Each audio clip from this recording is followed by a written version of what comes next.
शाबाश बेटे, so that we can continue. Very very interesting topic, human heart and circulation. मुझे बताइए आवाज आ रही है कि नहीं। तो मैंने ये कहा बेटे कि जो ह्यूमन हार्ट है वो एम्ब्रायोनिक मीजोडर्म से डिराइव्ड होता है, और हमने ये कहा कि एक सेल है, इस सेल को जाइगोट कहते हैं, इसमें डिवीजन हुआ, ये मल्टी सेलुलर स्ट्रक्चर बना जिसे एम्ब्रायो कहते हैं, और एम्ब्रायो के सेल 3 जर्म लेयर्स में अपने आप को ऑर्गेनाइज करते हैं। एक को आपने कहा एक्टोडर्म, एक को आपने कहा एंडोडर्म, और दोनों के बीच में जो लेयर आ जाती है उसे आप कहते हैं मीजोडर्म। और ये जो मीजोडर्म है इससे आपका हार्ट बनता है। सारी की सारी मसल्स मीजोडर्म से बनती हैं, बोन मीजोडर्म से बनता है। नीट का एक और क्वेश्चन याद रखिए, 45% of the adult human body is actually derived from the embryonic mesoderm. सबसे ज्यादा जो वेट है आपकी बॉडी का एडल्टहुड में वो एम्ब्रायोनिक मीजोडर्म से बनता है। एक कॉपी पेंसिल पास में रखिए और फटाफट जो मैं कुछ पॉइंट्स बता रहा हूं जो आपको नहीं पता उनको आप स्क्रिबल कीजिए, एनोटेट करना शुरू कीजिए। और इस प्रोसेस को हम कहते हैं गैस्ट्रुलेशन, और उसके बाद ऑर्गेनोजेनेसिस होते हैं। कुछ ऑर्गन्स बनते हैं एक्टोडर्म से, जैसे आपका ब्रेन, कुछ बनते हैं मीजोडर्म से। पूरी की पूरी मसल्स किससे बनती हैं? मीजोडर्म से बनती हैं। अब मुझे यह बताइए कि ह्यूमन हार्ट का काम क्या है, तो जल्दी से मुझे यह बताइए, what is the function of the human heart. शाबाश बेटे, तेजी से मैं आपसे क्वेश्चन पूछ रहा हूं, मुझे यह बताइए कि ह्यूमन हार्ट का काम क्या है। शाबाश बेटे आयुष, जल्दी बताइए, मेरी बहुत तेजी से बताइए कि ह्यूमन हार्ट का काम क्या है। सो ह्यूमन हार्ट क्या करता है? Human heart is a muscular pump. So human beings का जो हार्ट है वो एक मस्कुलर पंप है। इसका मतलब मसल का बना हुआ पंप है। ये मसल कौन सी है?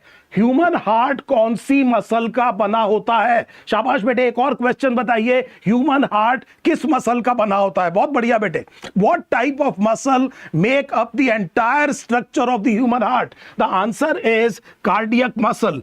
कार्डियक मसल से पूरा का पूरा ह्यूमन हार्ट बना होता है। कार्डियक मसल में जो मसल सेल्स हैं उनमें आपको ब्रांचिंग देखने को मिलेगी। So the cells are interconnected, they are branched, और आप देखेंगे बड़े ध्यान से इस तरह से फंक्शनल सिंसाइशियम का काम करता है। पूरा का पूरा ह्यूमन हार्ट कार्डियक मसल का बना है। कार्डियक मसल ह्यूमन हार्ट में ही मिलती है। इसमें ब्रांचिंग है, सेल्स एक दूसरे से जुड़े हुए हैं, एडजेसेंट सेल्स के बीच में कुछ कम्युनिकेशन चैनल्स हैं। यहां पर एक स्ट्रक्चर होता है जिसे कहते हैं इंटरकैलेटेड डिस्क, और इस इंटरकैलेटेड डिस्क में होता है गैप जंक्शन, और जिसकी वजह से ये सेल करीब करीब इकट्ठे काम करते हैं। सो एक और क्वेश्चन देखिए, ह्यूमन हार्ट बना है कार्डियक मसल का, कार्डियक मसल में इंटरकैलेटेड डिस्क है, इंटरकैलेटेड डिस्क में गैप जंक्शन है। इसकी वजह से सेल्स एक दूसरे के साथ में बहुत तेजी से कम्युनिकेट करते हैं, एक साथ स्टिमुलेट होते हैं तो एक साथ कॉन्ट्रैक्ट करेंगे। अगर पूरा का पूरा हार्ट की मसल्स एक साथ कॉन्ट्रैक्ट करेंगी तो बहुत इफेक्टिव कार्डियक आउटपुट आएगा। सो बेहतर कार्डियक आउटपुट के लिए जरूरी है कि सारे के सारे सेल्स एक साथ कॉन्ट्रैक्ट करें। सो ये क्वेश्चन हमें समझ में आ गया। अब आप ये बताइए कि हार्ट करता क्या है। सो हमने ये कहा हार्ट पंप्स ब्लड, केवल सिंपल सा काम करता है। ह्यूमन हार्ट काम क्या कर रहा है बेटे? ये ब्लड को पंप कर रहा है। कोई और काम तो आपको नहीं पता, आपको भी पता है कि ह्यूमन हार्ट का काम ये है कि it pumps blood, it is a muscular pump and it pumps blood. मेरा क्वेश्चन आपसे ये है, शाबाश बेटे जल्दी से कुछ आंसर देने की कोशिश कीजिए, ह्यूमन हार्ट कौन सा ब्लड पंप करता है? What type of blood does the human heart pump? Human heart किस तरह का ब्लड पंप करता है? जल्दी से आंसर दीजिए। शाबाश शाबाश बेटे, वेट कर रहा हूं आपके आंसर की। थोड़ा सा इंटरेक्ट कीजिए, मुझे ये बताइए कि ह्यूमन हार्ट किस तरह के ब्लड को बेटे पंप करता है। कोई जना बताइए, फटाफट बताइए। मिनी, आयुष, कोई भी जना, सचिन बताइए बेटे, please please interact.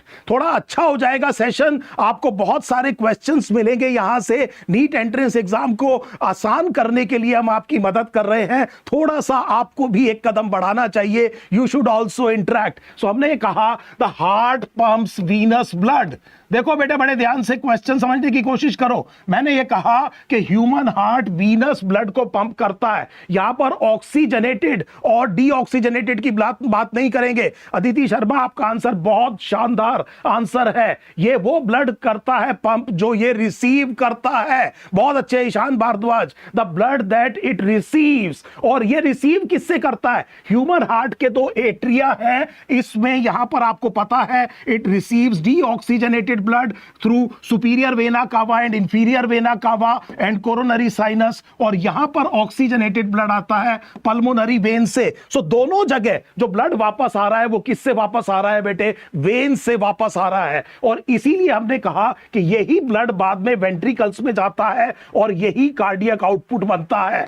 So simple सी बात है, जो ब्लड हार्ट में वापस आता है ब्लड उसे आगे पंप कर देता है। जो वेन्स ब्लड लेकर के आती हैं वो ब्लड आगे पंप कर देता है heart. So please understand, heart pumps the blood it receives and heart receives venous blood, चाहे वो ऑक्सीजनेटेड हो चाहे डीऑक्सीजनेटेड हो।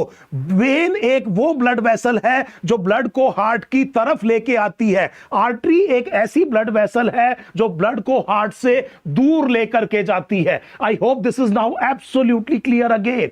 फिर समझ लीजिए, आर्टरी एक ऐसी ब्लड वेसल है जो ब्लड को हार्ट से दूर लेकर के जा रही है। वेन एक ऐसी ब्लड वेसल है जो ब्लड को हार्ट की तरफ लेके जा रही है। इनमें कोई भी एक्सेप्शन नहीं है। अगर आप ऑक्सीजनेटेड और डीऑक्सीजनेटेड ब्लड के हिसाब से आर्टरी और वेन को डिफाइन करेंगे तो पल्मोनरी आर्टरी, आर्टरी होने के बावजूद उसमें डीऑक्सीजनेटेड ब्लड होता है, और पल्मोनरी वेन्स, वेन्स होने के बावजूद उसमें ऑक्सीजनेटेड ब्लड होता है, लेकिन वो भी ब्लड को हार्ट की तरफ ही लेके आती है, लंग्स से हार्ट की तरफ ही लेके आती है pulmonary veins. I hope this thing is now absolutely clear. आपको बहुत अच्छी तरह समझ में आ गया कि हमारा हार्ट एक्चुअली करता क्या है। It is a mesodermally derived organ. So अपनी एनसीईआरटी की लाइन देखिए, it is the mesodermally derived organ and it is a muscular pump. ये बात आपको बहुत अच्छे से समझ में आ गई। चलिए अब अगली लाइन की बात करते हैं। यहां पर आपकी एनसीईआरटी कह रही है कि heart is situated in the thoracic cavity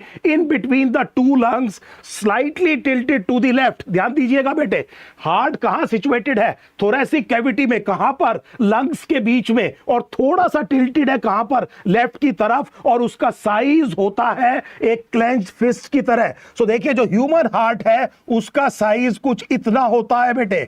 इस तरह की क्लेंच्ड फिस्ट इस तरह से आप बनाएंगे, इस तरह का हार्ट होता है। करीब करीब इतना ही साइज है, ऐसी ही इसकी शेप है। ये वाली जो शेप आप हार्ट की देखते हैं ये ग्रीटिंग कार्ड की है बेटे, ये रियल नहीं है। हार्ट दिखने में इतना सुंदर है नहीं, ये ह्यूमन हार्ट की शेप है। यहां पर देखिए, आपकी एनसीईआरटी ने कहा कि this is like a clenched fist. अब हम इसकी पोजीशन को एक बार डायग्राम से देखते हैं। Look at this diagram. क्या आपको थोरैक्स दिखाई दे रहा है? ये वाला पार्ट थोरैक्स है, इसमें दोनों तरफ लंग्स होंगे और लंग्स के बीच में ये जो पार्ट आपको दिखाई दे रहा है ये ह्यूमन हार्ट है। Heart is located in the centre of the chest. एक ये बोन होती है बेटे, इसके जस्ट पीछे होता है हार्ट। इस बोन को कहते हैं स्टर्नम। तो हार्ट की लोकेशन हमने क्या कहा कि it is present in the thorax. तो देखिए हार्ट कहां पर लोकेटेड है? Heart is located in thorax. Thorax में ये जो जगह है इसे हम कहते हैं मीडियास्टाइनम। सो ध्यान से समझ लीजिएगा बेटे, इस जगह को मीडियास्टाइनम कहते हैं।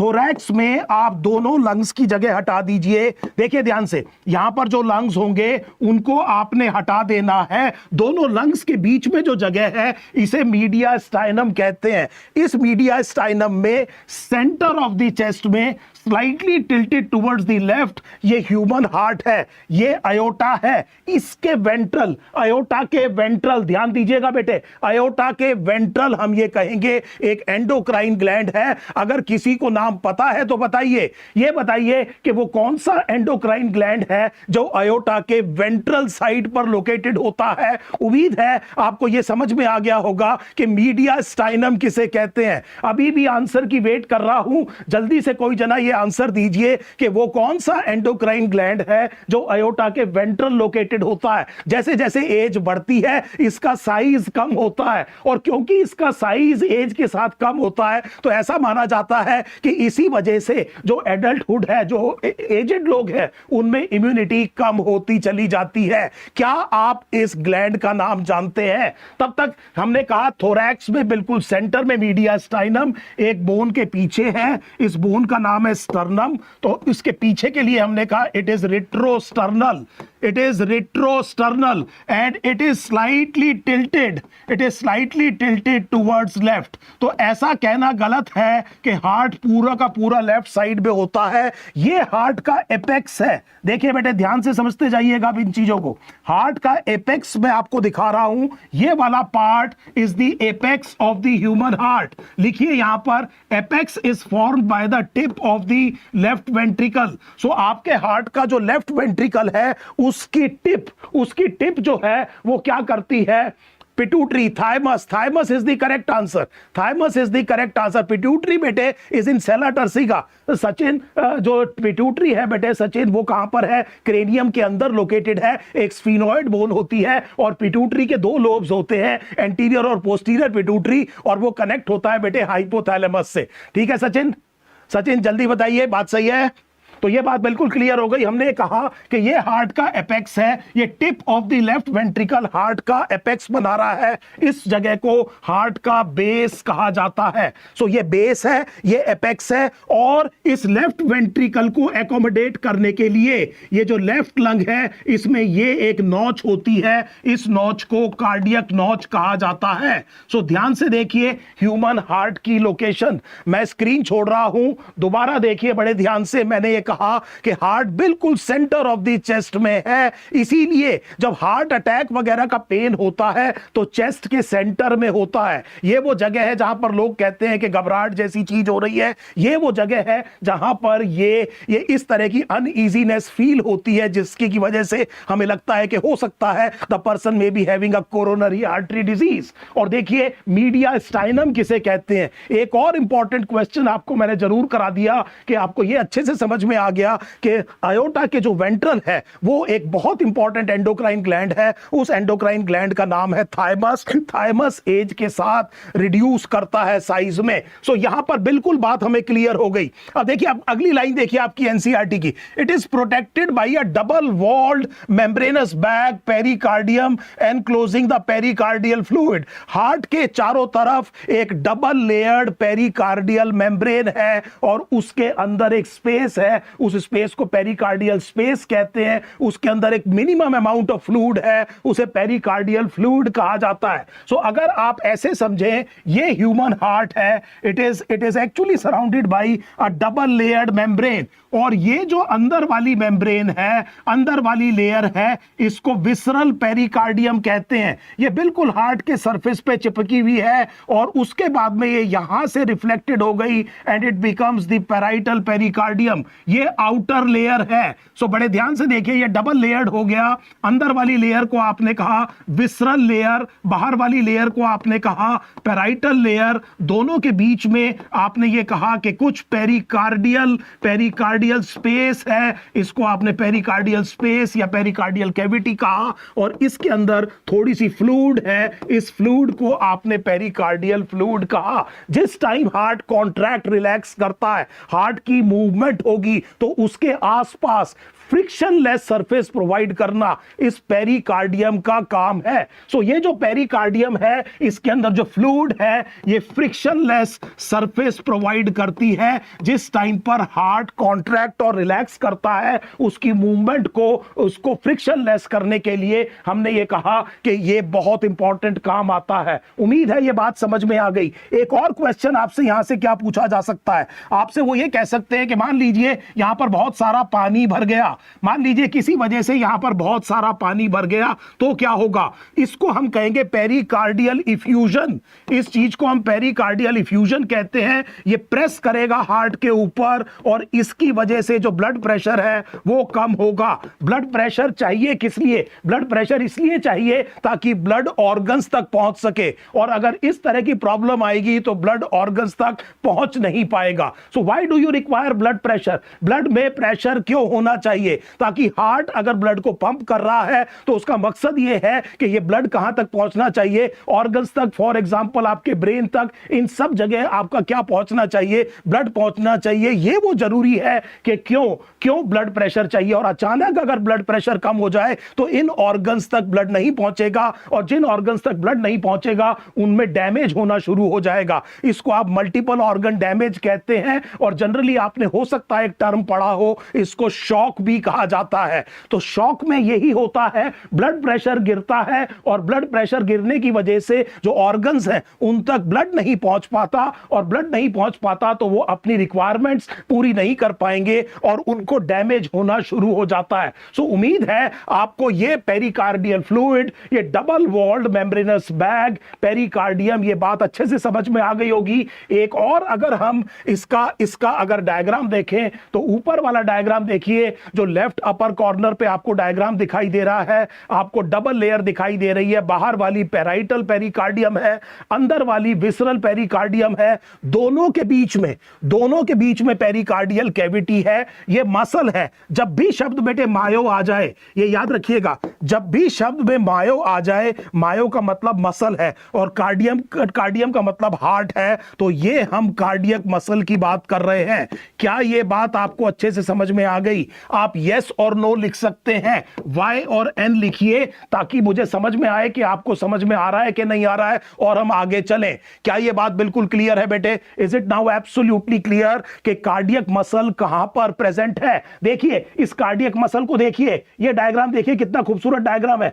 यहां पर भी आपको दिखाई दे रहा है कि सारे के सारे एक दूसरे से कनेक्टेड है, और ये देखिए बेटे इंटरकैलेटेड डिस्क आपको दिखाई दे रही है, जिसकी वजह से इनके बीच में कम्युनिकेशन होता है। बहुत ही स्पेशल टाइप की मसल है, इस मसल को कार्डियक मसल कहा जाता है, और इसी की वजह से, क्योंकि ये सब इंटरकनेक्टेड है, बार बार आपको बता रहा हूं, इसीलिए सब एक साथ स्टिमुलेट होकर के एक साथ कॉन्ट्रैक्ट करते हैं, और इसकी वजह से एक इफेक्टिव कार्डियक आउटपुट आता है। आई hope this is now absolutely clear. बिल्कुल क्लियर है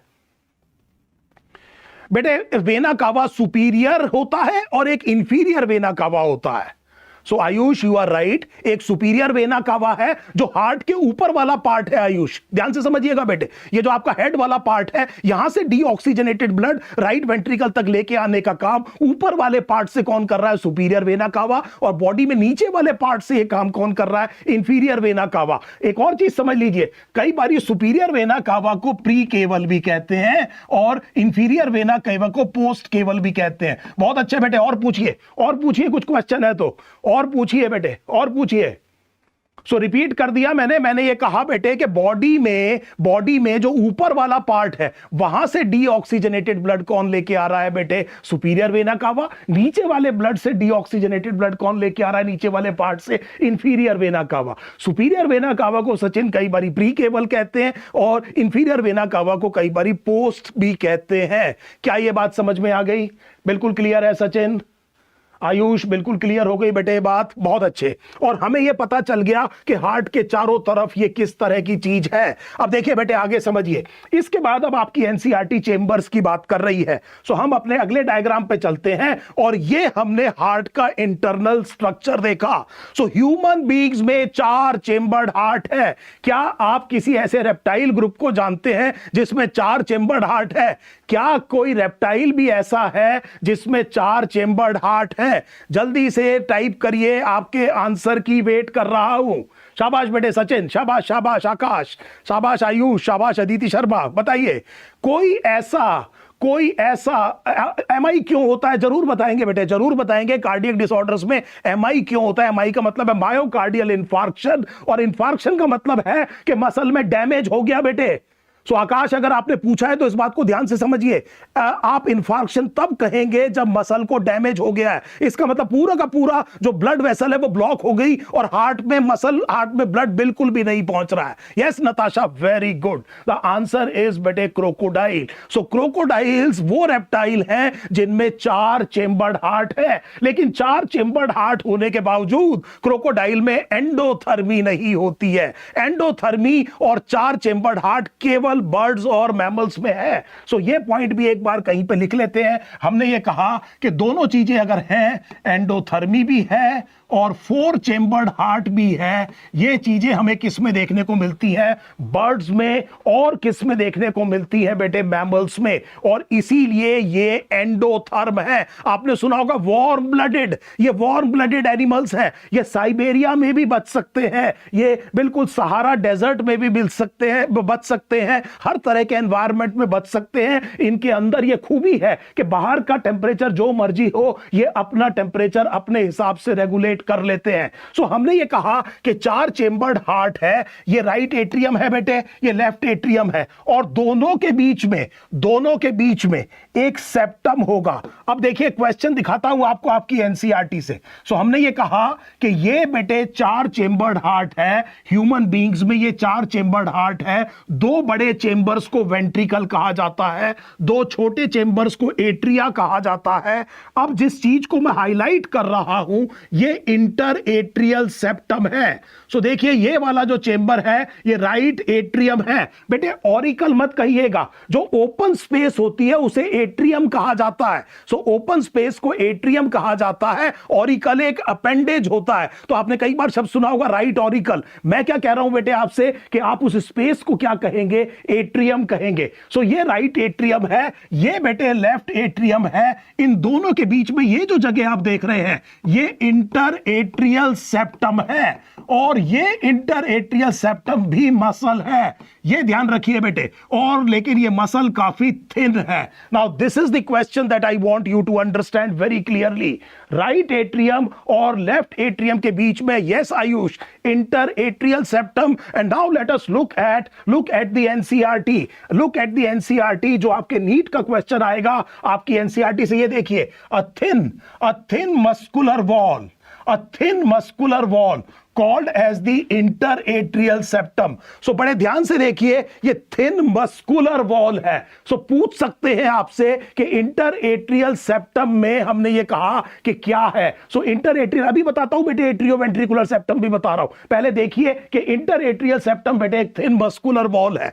इसी तरह से अगर ये वाला पार्ट देखिए बेटे, अगर ये वाला पार्ट राइट वेंट्रिकल है और ये वाला पार्ट लेफ्ट वेंट्रिकल है, तो क्या हम इस वाले सेप्टम का नाम बेटे इंटरवेंट्रिकुलर सेप्टम रख दें? और ये थिक मसल है। सो ये वाला जो पार्ट है जो इंटरवेंट्रिकुलर सेप्टम है, इंटर का मतलब बीच में, ये थिक मसल है। So this actually is a thick muscle. अब आप जो पूछ रहे हैं वो ये वाला पार्ट है बेटे, ध्यान से देखिए, ये वाला पार्ट, ये एट्रियोवेंट्रिकुलर सेप्टम है। इसको पूरा लिखता हूं बेटे, ये एट्रिया और वेंट्रिकल के बीच में है। इसको हम क्या कह रहे हैं? Atrioventricular septum. So this is atrioventricular septum. ये एट्रिया और वेंट्रिकल के बीच में है। और एनसीईआरटी पे आइए बेटे, this is a thick fibrous tissue. ये थिक फाइब्रस टिश्यू है। क्वेश्चन समझ लीजिए, नीट एंट्रेंस एग्जाम के लिए आपकी एनसीईआरटी की लाइंस पढ़ा रहा हूं, ध्यान से समझिए बेटे। दोनों एट्रिया के बीच में जो पार्टीशन है वो बहुत पतली मसल है, थिन मसल है। दोनों वेंट्रिकल के बीच में जो पार्टीशन है वो भी मसल है, लेकिन थिन नहीं है, थिक है। और एट्रिया और वेंट्रिकल के बीच में फाइब्रस बैंड है। ये फाइब्रस जो बैंड है बेटे, ये इंसुलेटर होता है। इसीलिए ऐसे नोड से जो इंपल्स चलती है वो कभी भी वेंट्रिकल के मास पर नहीं आती। क्या ये बात सही है? जल्दी बोलो बेटे, शाबाश शाबाश शाबाश।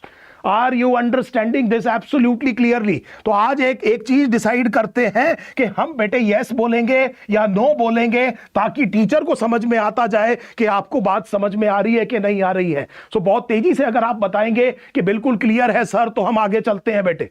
सो हमें यह समझ में आ गया कि 4 चेंबर हैं, 2-3 सेप्टा है, एक इंटरएट्रियल सेप्टम, एक इंटरवेंट्रिकुलर सेप्टम और atrioventricular septum. I hope this is now absolutely clear. So ये ये बात बिल्कुल क्लियर हो गई है। एवी नोड एसए नोड की बात करेंगे बेटे, स्पेशलाइज्ड कार्डियक मसल है, थोड़ी देर में उसी पर आ रहा हूं, ठीक है बेटे। पहले ये बताइए, अब मुझे ये बताइए कि यहां पर कौन कौन सी ब्लड वेसल्स खुलती हैं। सो मुझे ये बताने की कोशिश कीजिए सबसे पहले कि अगर मैं मान लीजिए राइट एट्रियम की बात करता हूं, तो राइट एट्रियम में जो डीऑक्सीजनेटेड ब्लड है वो कौन कौन सी ब्लड वेसल से आता है। अभी हमने इन ब्लड वेसल्स के बारे में बात की थी, तो जल्दी बताइए बेटे कौन कौन सी ब्लड वेसल्स हैं, शाबाश, कौन कौन सी ब्लड वेसल्स हैं जिनसे यहां पर ब्लड आता है। तो अभी हमने कहा एक तो सुपीरियर वेना केवा, एक हमने कहा बेटे इंफीरियर वेना केवा, और एक और याद रखिएगा बेटे, थोड़ी देर में इसको दिखाएंगे आपको,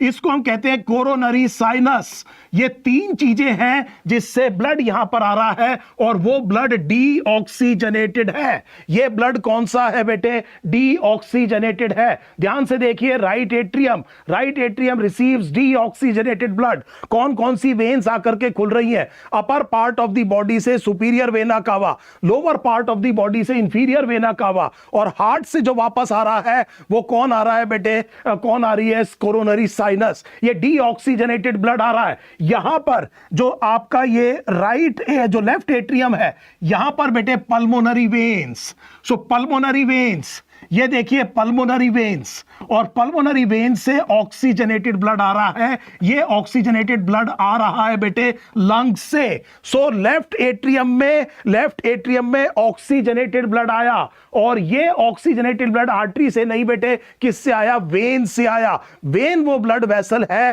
that brings blood towards the heart. Yes, umbilical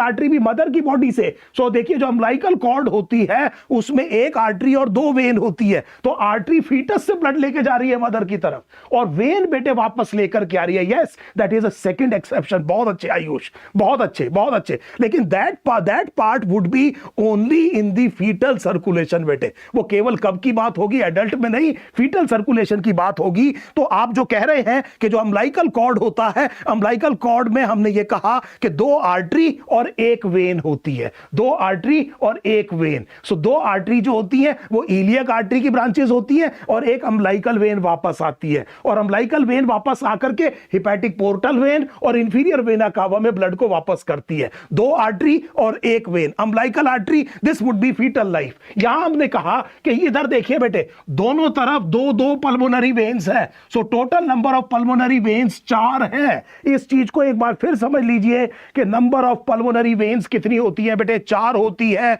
बहुत ध्यान से मेरी बात सुनिए। सो हमने ये कहा कि ये क्या है बेटे, शाबाश, 4 है पल्मोनरी वेन्स, जबकि आर्टरी केवल 2 होती हैं। यहां पर बताइए लेफ्ट जो राइट वेंट्रिकल है, इससे कौन सी ब्लड वेसल अराइज करती है, शाबाश। सो मुझे आंसर दीजिए, राइट वेंट्रिकल से कौन सी ब्लड वेसल अराइज करती है, कौन सी ब्लड वेसल है जो राइट वेंट्रिकल से अराइज करती है। डीऑक्सीजनेटेड ब्लड के लिए बोला है सर जी, हाँ, deoxygenated blood. Yes, you are right. ये फिर एक्सेप्शन है बेटे, बिल्कुल ठीक है, आपकी बात मैं बिल्कुल एग्री कर रहा हूं। बोलो बेटे, तो पल्मोनरी आर्टरी के अलावा आपने दूसरा एक्सेप्शन बताया, वो कौन सा है बेटे, अम्बिलिकल। बिल्कुल ठीक है, लेकिन प्लीज ट्राई टू अंडरस्टैंड, चाहे अम्बिलिकल आर्टरी हो चाहे पल्मोनरी आर्टरी हो Ayush, they will take blood away from the heart. इसमें कोई एक्सेप्शन, बोलिए यस और नो, वाई और एन लिखिए फटाफट। समझ में आया कि नहीं आया, बताइए बच्चे, जल्दी अगला कंसेप्ट करें फटाफट, बहुत सारा काम करना है। शाबाश। चलिए, तो अब मैंने ये कहा कि अगर आप देखें तो यहां से जो ब्लड वेसल अराइज करती है उसे हम कहते हैं पल्मोनरी ट्रंक।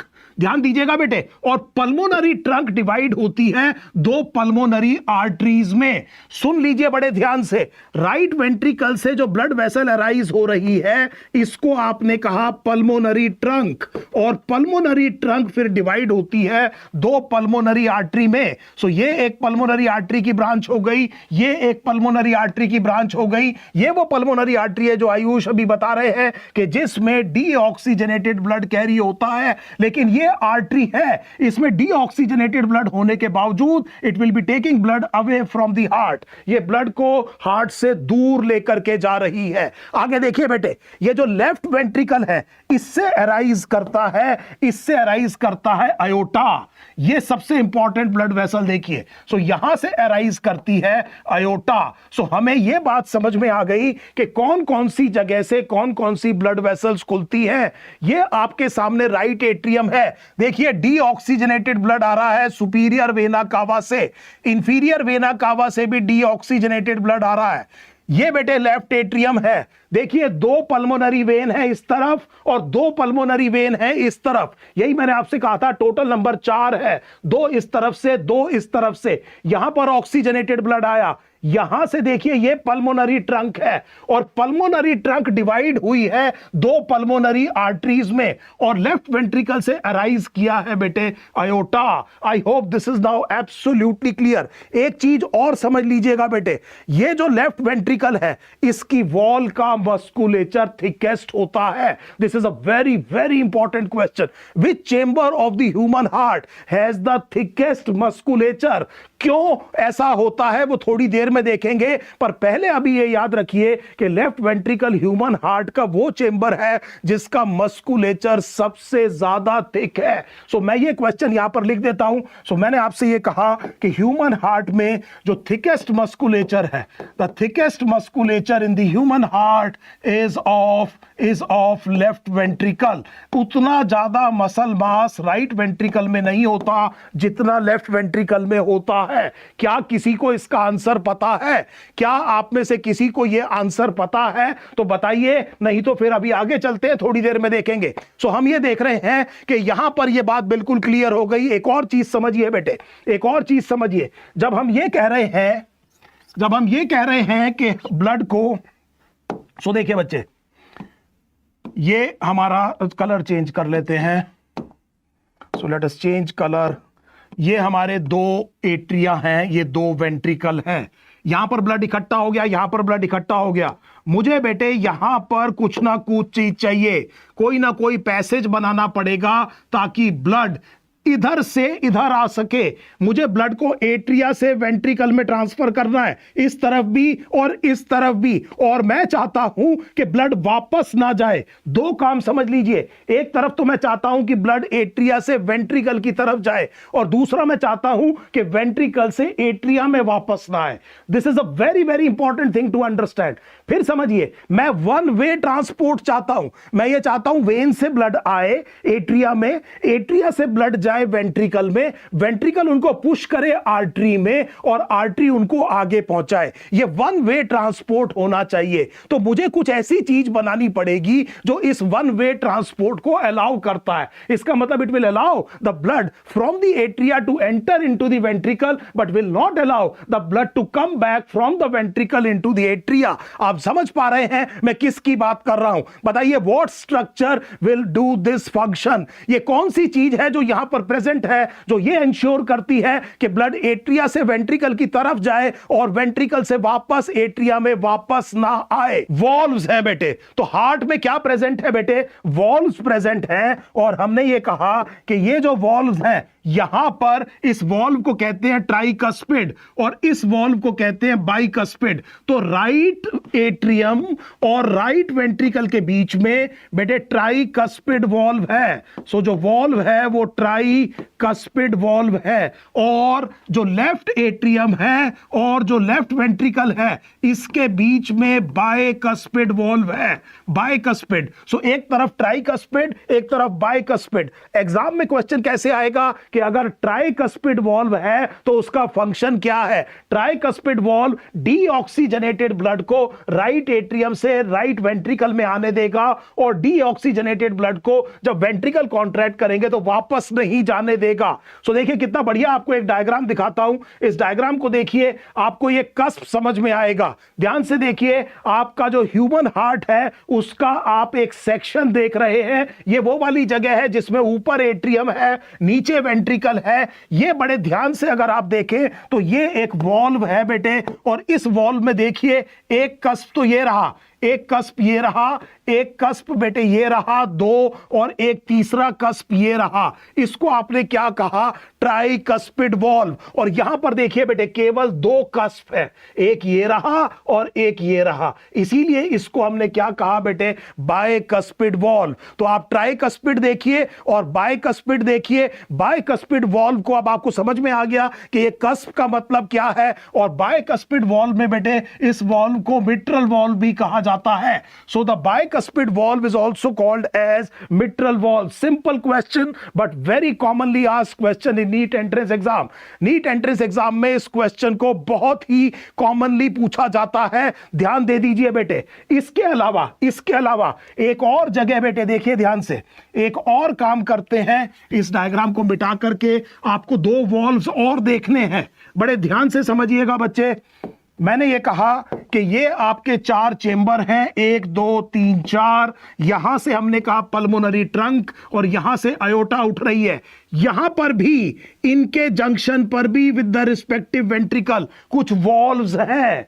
इन वॉल्व्स को सेमी ल्यूनर वॉल्व्स कहा जाता है। So there are valves present at the junction between the pulmonary trunk and right ventricle. So ये वाला जो है वो पल्मोनरी ट्रंक और राइट वेंट्रिकल के बीच में है। ये वाला जो है बेटे अयोटा और लेफ्ट वेंट्रिकल के बीच में है। ध्यान से देखिए, इन वाले वॉल्व्स को हम कहते हैं सेमी ल्यूनर वॉल्व। इसको हमने क्या कहा? सेमी ल्यूनर वॉल्व्स कहा।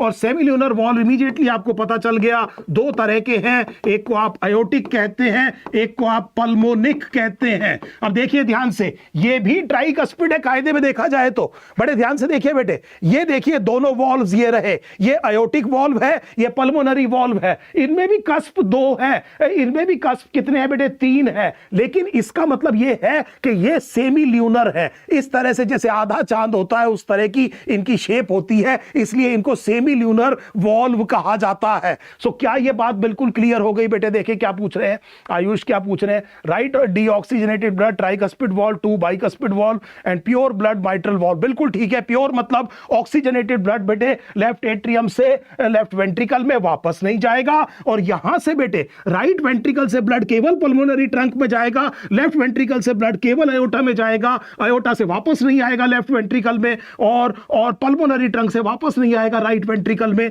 ये पल्मोनिक और अयोटिक सेमील्यूनर वॉल्व्स का काम है। फिर समझ लीजिए, फिर बेटे मेरे ख्याल से मैं चौथी पांचवी बार कह रहा हूं, वॉल्व एक तरफ ब्लड को जाने देते हैं। वेन्स में भी वॉल्व होता है बेटे, इसी वजह से वेन्स ब्लड कैरी करती है ओनली टुवर्ड्स द हार्ट। हालांकि उनमें बहुत ज्यादा प्रेशर नहीं होता, लेकिन उनके अंदर वॉल्व्स प्रेजेंट होते हैं। इस वॉल्व की वजह से यूनिडायरेक्शनल ट्रांसपोर्ट होता है और दूसरी तरफ वापस नहीं आता। उम्मीद है ये वाली बात आपको बिल्कुल क्लियर हो गई। अगर इस डायग्राम में अगर आप बड़े ध्यान से देखें तो ये वाले बेटे, अगर मैं इस कलर को लेता हूं, लेट अस से ब्लैक कलर लेता हूं, सो ब्लैक कलर में मैं जिन वॉल्व्स की बात कर रहा हूं, ये वाले वॉल्व्स बेटे आपने कहा एट्रियोवेंट्रिकुलर वॉल्व हैं। और अगर मैं रेड कलर में लेता हूं तो ये वाले वॉल्व्स जो हैं बेटे ये सेमी ल्यूनर वॉल्व हैं। उम्मीद है ये बात आपको बहुत अच्छे से समझ में आ गई होगी।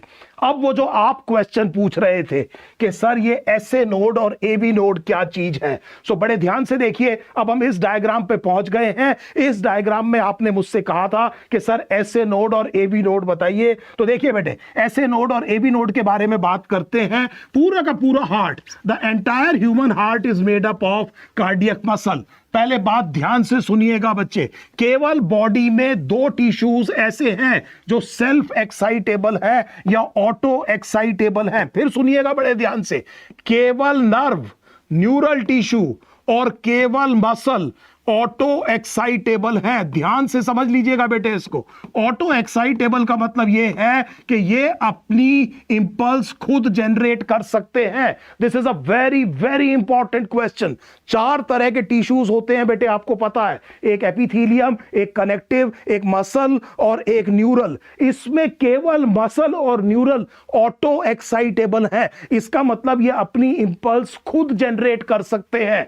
Please understand. और ह्यूमन हार्ट में मसल है जो इंपल्स जनरेट करती है। सो फिर मैं बड़े ध्यान से यहां पर लिख रहा हूं कि ह्यूमन हार्ट, इसकी जो इंपल्स है वो मसल जनरेट करती है, और इसलिए ह्यूमन हार्ट को मायोजेनिक कहा जाता है।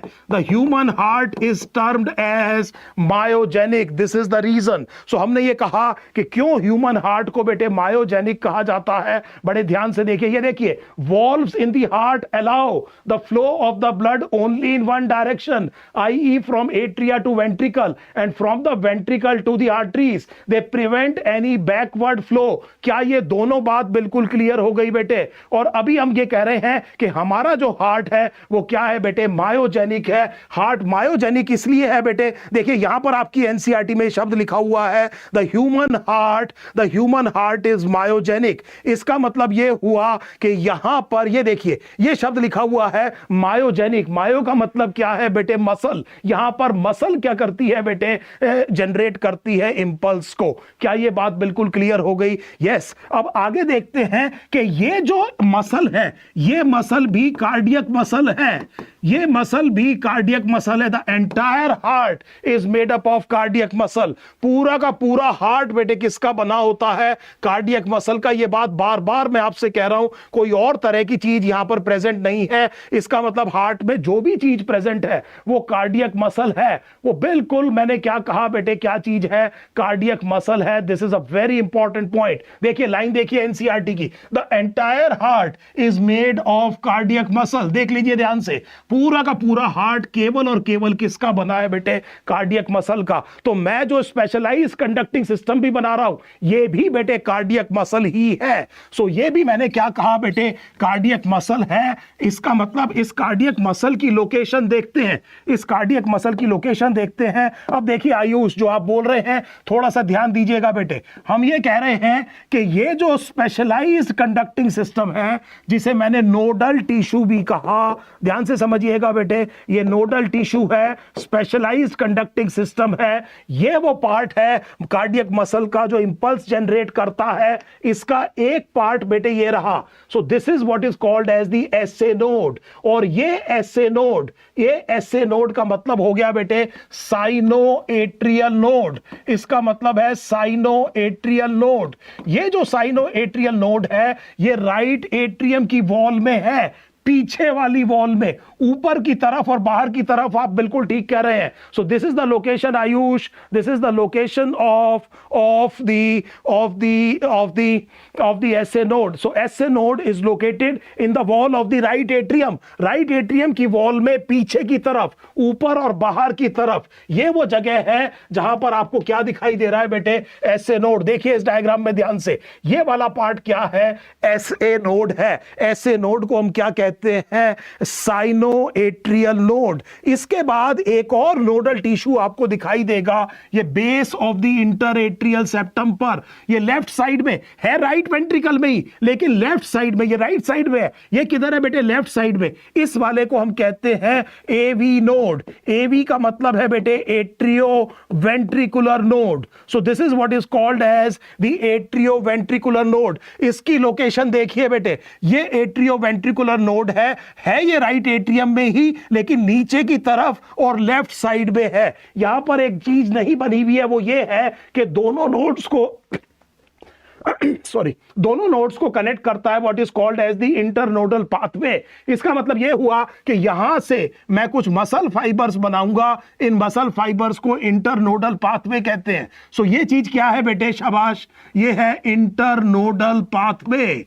सो दिस इज इंटरनोडल पाथवे। यहां से ये एवी बंडल है, this is what is called as AV bundle. और ये एवी बंडल, और उसके बाद this is bundle of His, इसको हम कहते हैं बंडल ऑफ हिस। ये इंपल्स को लेकर के आते हैं वेंट्रिकल की साइड में। ये दो बंडल ब्रांच में डिवाइड होता है। इसको हम कहेंगे लेफ्ट बंडल ब्रांच, इसको हम कहेंगे बेटे राइट बंडल ब्रांच। और इनमें होंगे बेटे पुरकिंजे फाइबर्स, जो कि रिस्पेक्टिव वेंट्रिकल की वॉल पे आकर के लेटरल वॉल पर असेंड करेंगे। इनको हम कहते हैं बेटे बेटे पुरकिंजे फाइबर्स। सो ये पूरा का पूरा लोकेशन है आपकी बॉडी के हार्ट के अंदर जो प्रेजेंट है बेटे नोडल टिश्यू। इसको दोबारा बनाते हैं, देखिए ध्यान से। सो दोबारा बनाते हैं, हमने ये कहा कि यहां पर बेटे ये 4 चेंबर हैं और इसमें मैंने ये कहा यहां पर ये पोस्टीरियर वॉल में सुपीरियर लेटरली एसए नोड, यहां पर नीचे इंटरएट्रियल सेप्टम में लेफ्ट साइड में राइट वेंट्रिकल की राइट एट्रियम की लेफ्ट साइड में this is the AV node. इसमें हमने आपस में इनको इंटरकनेक्ट किया इंटरनोडल पाथवे, यहां से एवी बंडल शुरू हुआ और ये एवी बंडल इस फाइब्रस सेप्टम, ये जो बेटे एट्रियोवेंट्रिकुलर सेप्टम था जो फाइब्रस टिश्यू था उसके अक्रॉस लेकर के इसको वेंट्रिकल की तरफ गया, वहां से यहां से इसको आगे कंडक्ट करेगा बंडल ऑफ हिस। ये डिवाइड होगा 2 ब्रांचेस में, राइट बंडल ब्रांच और लेफ्ट बंडल ब्रांच, और उससे बेटे निकलेंगे पुरकिंजे फाइबर्स। ये है nodal tissue of the human heart. ये हमारे हार्ट का नोडल टिश्यू है। ये पूरा का पूरा पार्ट ऑटो एक्साइटेबल है। इसकी अब हम लेबलिंग करते हैं। This is SA node, this is inter nodal pathway. ये इंटर नोडल पाथवे है, इसको आप बेटे एवी नोड कहते हैं। यहां पर बेटे ये एवी बंडल है और इसको आपने बंडल ऑफ हिस कहा, और इसके अंदर ये बंडल ब्रांचेस हैं, लेफ्ट बंडल ब्रांच और ये बेटे राइट बंडल ब्रांच है, और इसमें हमने कहा ये पुरकिंजे फाइबर्स है। हर एक पार्ट यहां का बेटे इंपल्स जनरेट कर सकता है। Everything is auto excitable. So हर एक पार्ट इसका इंपल्स जनरेट कर सकता है।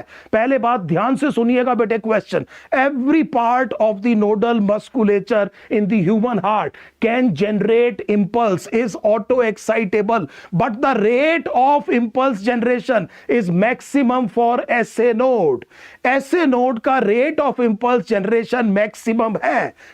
रीजन क्वेश्चन तैयार कीजिए।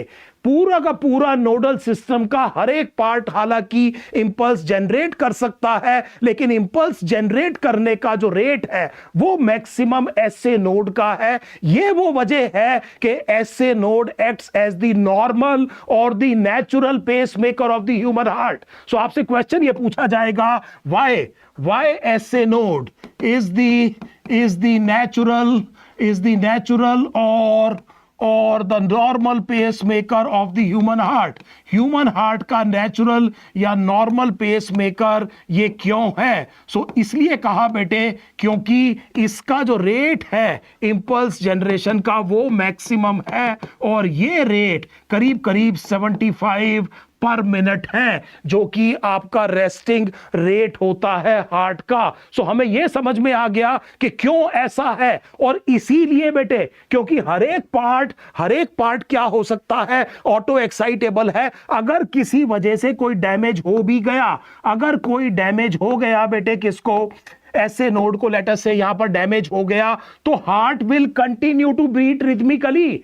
सो ऐसे नोड के डैमेज के बाद भी हार्ट चलता रहेगा, रिदमिकली चलता रहेगा, बस फर्क ही आ जाएगा कि उसका रेट ड्रॉप कर जाएगा। मैक्सिमम रेट किसका था? ऐसे नोड का। ऐसे नोड का रेट 75 था। अब हो सकता है एवी नोड इंपल्स जनरेट करने लगे और एक्टोपिक पेस मेकर का काम कौन करना शुरू करे? AV node. हालांकि उसका रेट 75 नहीं होगा, उसका रेट करीब 40 से 45 के बीच में होता है। एक और क्वेश्चन समझ लीजिए, ऐसे नोड अगर खराब हुआ तो कोई फर्क नहीं पड़ेगा, फर्क तो पड़ेगा, मेरा मतलब यह है कि हार्ट रुकेगा नहीं। I should say this, heart will continue to beat rhythmically and the function of the natural pacemaker और the normal pacemaker will be taken over by the AV node, और एवी नोड इंपल्स जनरेट करेगा, लेकिन उसका rate उतना ज्यादा नहीं होगा जितना ऐसे नोड का होगा। इसीलिए ऐसे नोड की अगर एबनॉर्मेलिटी होती है तो आपने सुना होगा कि कुछ लोगों को हम आर्टिफिशियल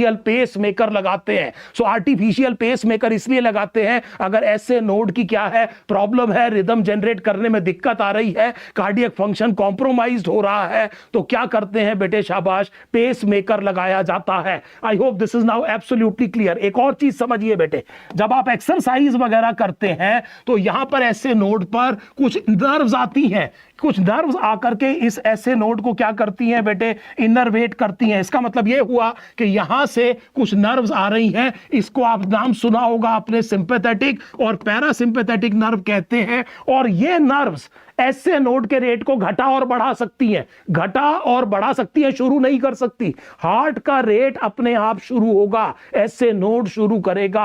हार्ट की रिदम इंट्रिंसिकली शुरू होती है, हार्ट अपनी एक्टिविटीज इंट्रिंसिकली रेगुलेट करता है। लाइन देख लीजिए एनसीईआरटी की, एनसीईआरटी की लाइन देखिए बेटे, बहुत ध्यान से बात को समझते जाइए। यहां देखिए क्या लिखा है, normal activities of the heart are regulated intrinsically, i auto regulated by specialised muscle. अभी मैंने बताया स्पेशलाइज्ड मसल नोडल टिश्यू है, इसीलिए हार्ट को मायोजेनिक कहा जाता है। लेकिन यहां पर ऑटोनॉमिक नर्वस सिस्टम सिंपैथेटिक और पैरासिम्पैथेटिक की वजह से देखिए यहां पर क्या होगा, जो पैरासिम्पैथेटिक है वो हार्ट रेट को कम करेगा और सिंपैथेटिक हार्ट रेट को बढ़ाएगा। तो ये जो नर्व्स आ रही हैं, ये आपकी एनसीईआरटी कह रही है कि इसका रेट तो 75 है, पर अगर आपका हार्ट रेट 125 है तो वो कैसे हुआ? ऐसे नोड जो सबसे ज्यादा तेजी से इंपल्स जनरेट करता है, अगर उसका रेट ही 75 है, आप दौड़ रहे हैं और आपका हार्ट रेट 125 कैसे हुआ? तो आपकी बॉडी में सिंपैथेटिक स्टिमुलेशन हुआ। और अगर कम हो गया तो कितना हो, किसकी वजह से हो गया बेटे? पैरासिम्पैथेटिक। इसीलिए अगर आप सारी नर्व्स काट दें, ऐसे नोड पर आने वाली सारी नर्व्स काट दें, तो भी हार्ट चलता रहेगा। हां, उसका रेट बढ़ा और घटा नहीं सकते, उसका रेट बढ़ा और घटा नहीं सकते। Please understand this very clearly. Heart अपनी रिदम खुद जनरेट करता है। हार्ट में ऐसे नोड में आने वाली सारी नर्व्स को काट दीजिए। नर्व्स जो है रेट को बढ़ाती हैं या घटाती हैं। तो अगर आपने नर्व्स को काट दिया तो रेट बढ़ेगा या घटेगा नहीं, उतना ही रहेगा, लेकिन हार्ट रुकेगा नहीं बच्चे। मुझे उम्मीद है ये बात समझ में आई। पुरकिंजे फाइबर बेटे मसल है, पुरकिंजे फाइबर मसल है। इस वाले सिस्टम में जो भी चीज बेटे आपको येलो कलर में दिखाई दे रही है, वो सब मसल है। ऐसे नोड मसल है, एवी नोड मसल है, इंटरनोडल पाथवे मसल है, AV bundle of His, bundle branches, और पुरकिंजे फाइबर्स भी मसल है। पुरकिंजे फाइबर नर्व नहीं है बेटे। एआईपीएमटी में क्वेश्चन आ चुका है, 3-4 साल पहले क्वेश्चन आ चुका है, याद रखना। पुरकिंजे फाइबर बेटे नर्व नहीं है। इंपल्स बेटे मसल भी कैरी कर सकती है और मसल एक्चुअली जनरेट भी कर सकती है। इसीलिए हम ह्यूमन हार्ट को मायोजेनिक कहते हैं। इसीलिए आपको यह वाली बात अब अच्छे से समझ में आ जाएगी कि कैसे ऑटोनॉमिक नर्वस सिस्टम की जो दो सब यूनिट्स हैं वो किस तरह से अलग अलग काम करते हैं। मुझे उम्मीद है आपको काफी मजा आया होगा। मुझे पहले यह बताइए, आपको कोई दिक्कत तो नहीं? आप समझ पा रहे थे अच्छी तरह से? लैंग्वेज में कोई समस्या तो नहीं आ रही? कोई आप फीडबैक देना चाहते हैं? हम इसको कंटिन्यू करेंगे बेटे। ये पूरा का पूरा बेटे सिस्टम आपके साथ, पूरा का पूरा बहुत सारी चीजें आपको यहां पर कराएंगे। रोज यहां पर 5 से 6 बजे हम जो है एक फ्री लाइव क्लासेस करेंगे, कंडक्ट करेंगे। मेरी जो क्लास है इसके कंटिन्यूएशन में अगले वेडनेसडे भी होगी, मंडे और ट्यूसडे भी मैं आपके साथ मिलूंगा। सो आपको बहुत बड़ा फायदा होने वाला है। लेकिन एक चीज मैं आपसे जरूर कहूंगा कि एक कदम आप बढ़ाइए, 2 कदम हम बढ़ाएंगे। थोड़ा सा इंटरैक्ट करने की कोशिश कीजिए, दिन का 1 घंटा निकालिए, एक दूसरे को मोटिवेट करेंगे। हमने साथ मिलकर के बेटे नीट एंट्रेंस एग्जाम को क्वालिफाई करना है। मेरे से जो बन पड़ेगा वो मैं आपके लिए जरूर करूंगा। जरूरत यह है कि आप अपनी बात मुझ तक पहुंचा दें। सो देखिए, मेमोरी में जरूरी है बेटे, याद रखना, नीट एंट्रेंस एग्जाम को सिर पे मत चढ़ने देना। नीट एंट्रेंस एग्जाम इतना ज्यादा खतरनाक नहीं है अगर आप मेथड से काम करें, अगर आप एक तरीके से काम करें, आप अपनी एनसीईआरटी को ढंग से पढ़ें, कुछ क्वेश्चंस जो आपको दिए जाए उनको अच्छे से करें। अगर आप अपना ये सिस्टम